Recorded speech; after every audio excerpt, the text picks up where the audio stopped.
What is up, Ravens Flock? Huge shout out for your support for the 410 Sports Talk. James and Glenn are the best in the business. They're killing it right now. They love talking Raven talk. Make sure you go subscribe to their channel. Let's go Ravens.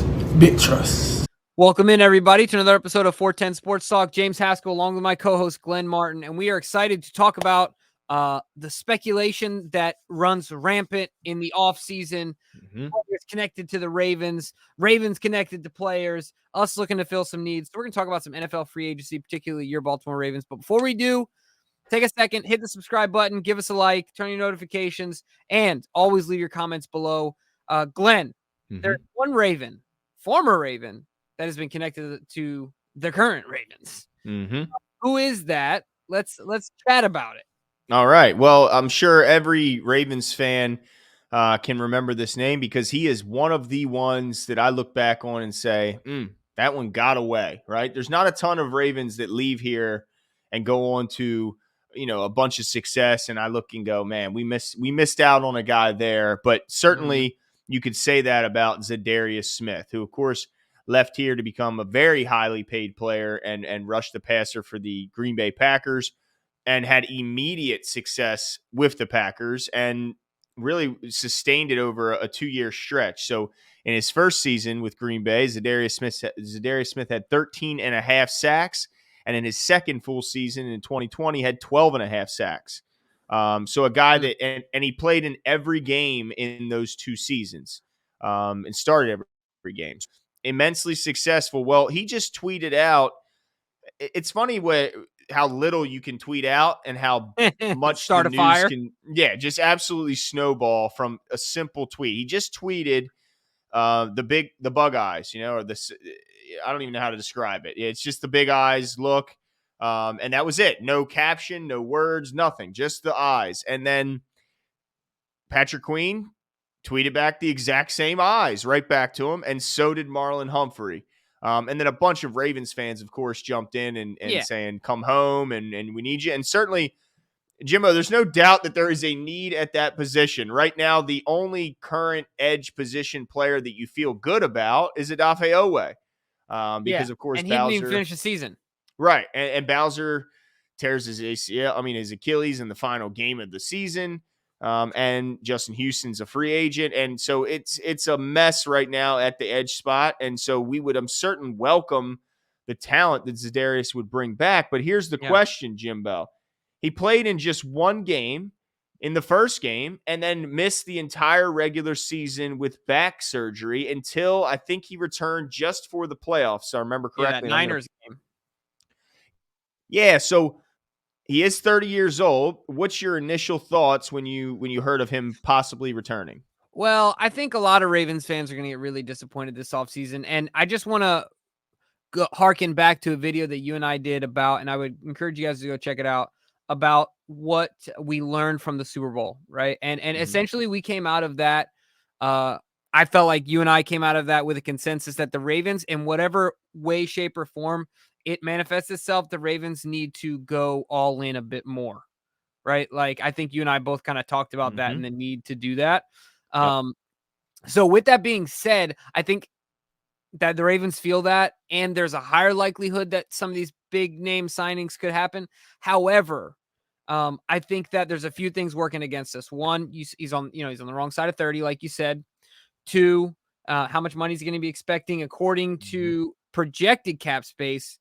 You're talking about $8.7 million. Za'Darius, if I'm not mistaken, was making double digits every year of that deal in Green Bay. 16?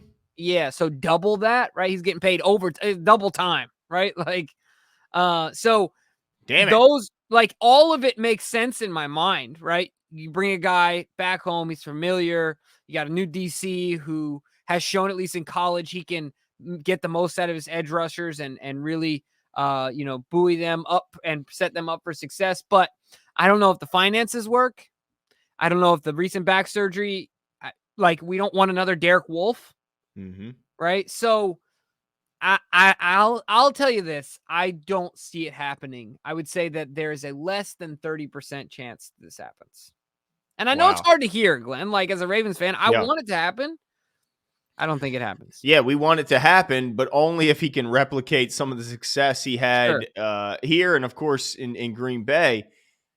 You're right, though. The question is, it's such a tough balance because I am of the thought that this is an absolute shove your chips to the middle of the table, all in year for the Ravens. I think we are going to see, and this is breaking. I don't think I've said it on these airwaves before. I think we are going to see an unprecedented level of aggression from the Ravens organization that we've never seen in history of this organization. I Yes, I like think. it. Yep, I think we will see a more aggressive Ravens team than we've ever seen in the history of this young franchise. So, for that reason, I think there's a chance. However, So you're saying there's a chance? there's an absolute chance, and I think that you're right to have concerns over anytime there's a back issue.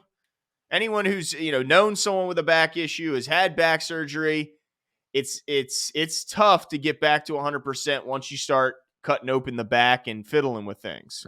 So that there's concern there, especially at a level, a high level athlete who's playing football. It's And that position where you're, you got to use some back muscle to get get the job done. So I think I understand the concern there, but I will say this: the guy is a gamer. He's a performer. He's a big time performer. So in big time moments, he typically comes up big.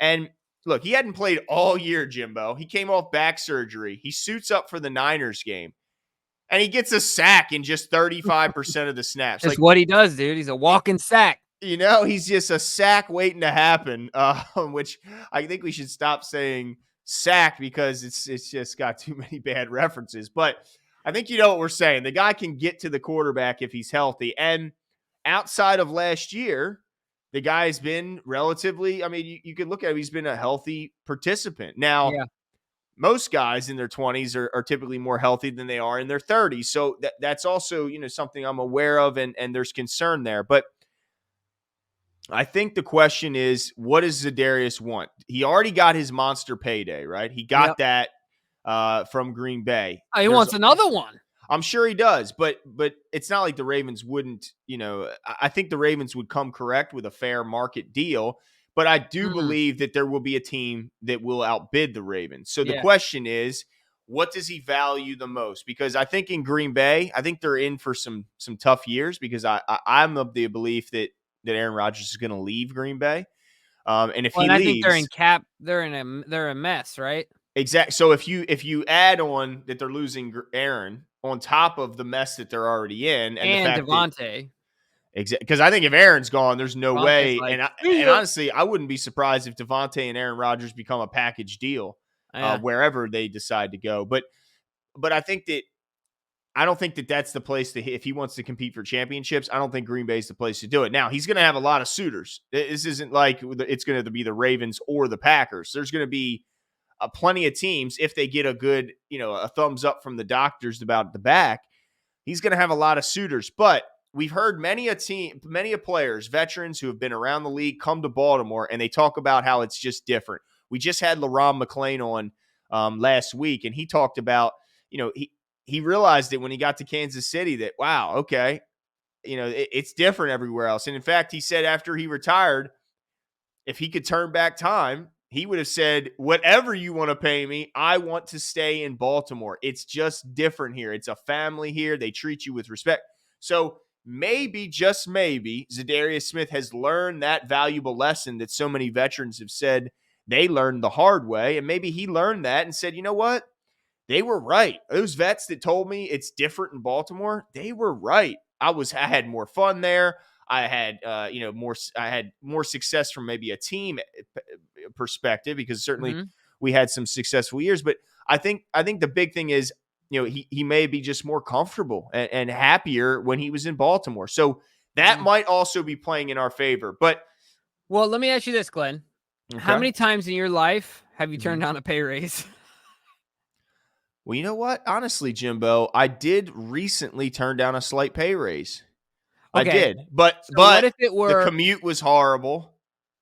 Right? So there were other factors that I don't think Za'Darius would deal with. Right. What if it's 30 to 40% more? Well, look, there's always a You know what I limit. mean? So, like, my only Yeah. point in saying that is just simply like, I I understand what you're saying, and if he's smart with his money, whatever his next deal ends up. Neighborhoods, man. It ain't gonna change Right. his neighborhood, Jimbo. However, like, man, it would be really hard. You know, if a deal comes his way that's talking about 15 million annually for, or, you know, a 14 million annually for the next 3 years, and the Ravens are like, we can offer you 8. Yeah. You know, I don't think, and that's the one thing I'll disagree with your statement on is I don't think the Ravens will come with a fair market offer, because I don't think that they can, because his market is going to be such that he's going to be priced out. Like, It could be. that's the only Yeah. thing. I think that there will be while we talk about the back and being 30, I think you said it before. He's a walking playmaker. He is. And with that being said, his market will be such that I I think feel so pessimistic about this. Like, and I'm not this type of person. Like, I'm not a pessimistic person. I just have given up hope on the Ravens making. I'm trying to gauge my expectations, right? Yeah. Because you And don't so want to be that way, disappointed. Yeah. right. So if it happens, I'm happy. But the Ravens making a splash free agent, I gave up on that. Like, I mean, years and we're talking decades, right? Like, just doesn't Yeah. happen, you know? But there is no doubt that the Ravens need to add a veteran to this group. So Yeah, we Justin know that. Houston will be back. Oh no. Come on, Jim. That doesn't do anything for me excitement wise. I mean, I'd like to have another body. I guess But guess what? He's only $2 million. I know it's such a value, but I do think that the Ravens' aggressiveness level will rise, like I Yeah. said, to an unprecedented level. And I think that could look. The Ravens right now have a projected cap space of like 8 million, but I don't think that that's what they'll end Yeah. up with. I think they Yeah, will yeah, I create agree. cap space Mhm. one way or another. And so I think they might have a shot at him, but this could be just me with my purple sunglasses on, hoping for the best because I understand how much we need pass rush. Like Yep. it's Yep. so dire, the Yep. need for pass rush that maybe I'm just swept up in it. But And you know what Eric's gonna tell you, Glenn? If Eric were me right now, you know what he would say? what's that? Let's see if I can get his best. You know, he's from Maine. Shout out to Maine, but the best New England accent. Well, Glenn, I'm gonna tell you, I'm gonna eat some clam chowder, get some lobster, and then I'm gonna remind you that Za'Darius Smith was taken in what, the 5th round? Mm-hmm. That's true. And we got 4 picks. We got 4 picks in the 4th round, Glenn. 5. 5 in the 4th round. Yeah. So eat your clam chowder and your lobster, and don't worry, we'll find one. Yeah, and you know what I would say back? How many pass rushers have been complete disasters that we've drafted? It is certainly not an exact science, and if you can find another Za'Darius in the 5th round that easily, then why haven't you done it since then? No, then he would say, Matt Judon? Yeah, Matt Judon, where's he playing? Yeah, but you know what I'm What saying? are we Like, just grooming them and then just sending them off exactly. once they're a finished product? That's What the and hell? then we redraft. I mean, that's what we do, right? Like, Yeah, but we typically, where'd Terrell Suggs play his career? yeah, but Terrell's a Hall of Famer. I'm just saying. No, It'd be nice if we hang on to one of these pass rushers that we draft. I'm with you. I was obviously. Let me take the Eric hat off. All right, now. take it off. No, you got Yeah. it's the bald cap. Yeah. I try to rip his face mask off, you know. But no, I'm with you. I mean, there's got to be a move that is more aggressive than normal this offseason. I don't. And while you can absolutely justify that it needs to happen at pass rusher, I don't know if this one is the one. Like, I don't know what else is going to be made available. Eric talked about in his presser. He believes that there's going to be slashing of players because of a lot of teams that are in dire, in serious financial situations, and the cap did not, it did not go up to what it was expected to go up, even though it did go up. So with that being said, I don't know exactly what's out there, nor do any of us at this point. So I just don't think that Za'Darius will be the move. Yeah. Yeah, well, I mean, and also would the Ravens even want him coming off back surgery Right. at over 30? Yeah, we already got one guy like that, right? Yeah, so there's a lot of factors here, and it could just be the homer inside of me is hoping that we see another, drafted Raven coming back home to the flock. But let us know what you guys think. Is this a player that you would welcome back with open arms? Do you think that it would be a wise investment to spend that kind of money on a guy over 30 coming off a back injury? Or do you think, or you have the thought of, look, that was 1 year, we'll chalk it up to a blip on the radar, and we'll look at the body of work and the consistency around that 1 year, and welcome him back and find a way and say, look, find a way to bring a pass rusher here that can win one-on-one battles, and let's see if we can make some noise. Let us know what you think in the comments below, and we will talk soon.